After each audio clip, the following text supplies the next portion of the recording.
When you study accounting and you look at accounting in the first place, or if you go looking for a loan from a bank, they want your projections, but they also want something called your financial statements, your trading profit and loss account, and your balance sheet.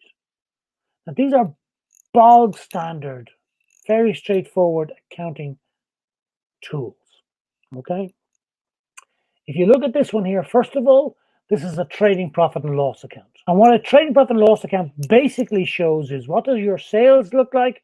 What's the cost of those sales and any other direct costs, giving you a gross profit? And then what are your overheads and expenses, giving you an operating profit or a net profit? This idea of converting sales less costs into profit.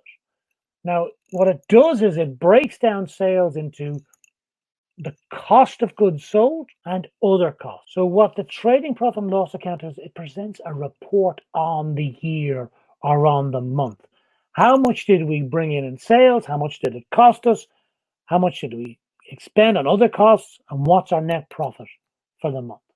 That's what a trading profit and loss account shows. Now, the one thing about a trading profit and loss account is it's looking backwards.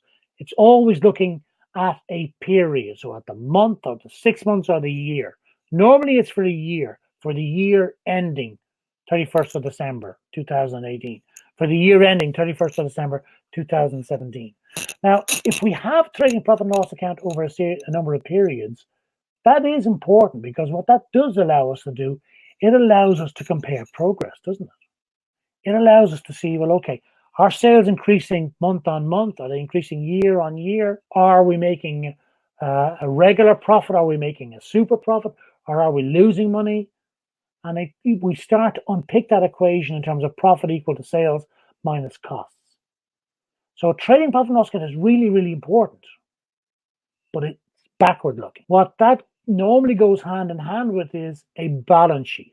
Now, a balance sheet is basically a picture at any point in time of the financial position of the organization. It shows what the assets of the business are, less the liabilities, telling you what the equity in the business is. Okay, now that's a concept that's going to be very difficult for you to grasp if you haven't done accounting before. But just like profit equals sales minus costs, we look at businesses in terms of assets minus liabilities equal to capital. The assets are what does the business own? So buildings, equipment, stock, cash that it has available in the till, or cash it has available at the bank. Those are assets of the business. When you add all those up, that's what the business owns, has. The liabilities are what the business owes. So if the business owes suppliers money, or if the business owes the mobile phone company, or the business owes rent out and it hasn't paid for the rent, they're all liabilities. So we take our assets minus our liabilities, leaves us with the value of the business, which we call capital or equity. Now, the capital of the business is normally a function of how much is being invested in the business plus the retained profits. So any profits we make over here get added to capital. And if you think about it, if we make profit on our business, what we should see is our assets going up, because that profit should be reflected in people who owe us money, or in cash or money at the bank, which would be our assets.